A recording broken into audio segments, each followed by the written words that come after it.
This is verse 49, the 11th chapter of the Gospel of John. We're in the midst of a conversation in which a report has been brought to the religious leaders about the resurrection of Lazarus at the hands of Jesus.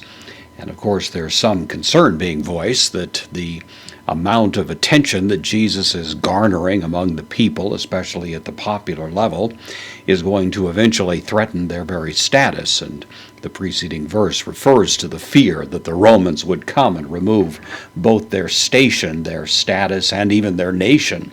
And all of that, of course, is precipitating a fair amount of alarm. And this calls forth an interesting statement then from the man who was the functional high priest. We have heis here, means one, de, the postpositive, and then tis, the indefinite pronoun. This is the masculine singular nominative. So one from among them, one of them, or a certain one of them, something like that. The ex auton here, ek, the preposition, takes the genitive, auton, the genitive, plural, masculine. So one or a certain one from of their midst or from out of them. And then the name is given, Caiaphas. Of course, we know as Caiaphas in the New Testament, who is said to be archieros. Archieros means the high priest or the chief priest. The archi is elevating the status, and hieros, of course, or hieros. Hieron means a priest. On, this is from the verb of being, eimi, I am. It's the masculine singular nominative participle.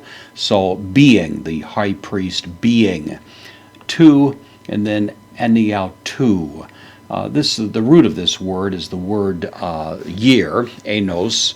The autou addition to it kind of gives a special emphasis to it. This particular year, even more emphatic, we have the addition here of the demonstrative pronoun akenos, here akenu, this particular year. Of course, it is a way for John to more or less drive home the point that this was not a year like any other year. This happens to be the year that Jesus was crucified, the centerpiece of human history, the whole the circumstance of the gospel, the death and resurrection of Christ, of course, took place in this particular year.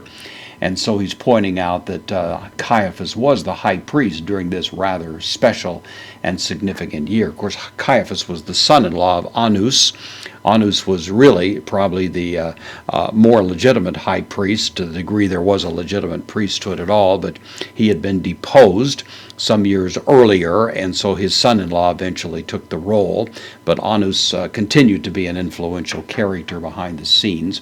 So now it's Caiaphas who is one of them, the high priest in that particular year, that significant year. Apen, third person singular, aorist active indicative, said, autois, the indirect object, this is the dative plural masculine, said to them, and then rather a harsh statement, humes, giving additional emphasis to it, the second person plural nominative pronoun, you, uk, oidita, you do not know, nothing, uden, the adjective that means nothing or no one, depending on the gender and so on. So you do not know anything is the way we would respond to it. These people are having this controversy about the character of Christ, and Caiaphas seems to see here with a little bit of a surprising vision that they were really missing the point entirely. And of course, the succeeding statement he makes is going to make clear exactly what he has in mind.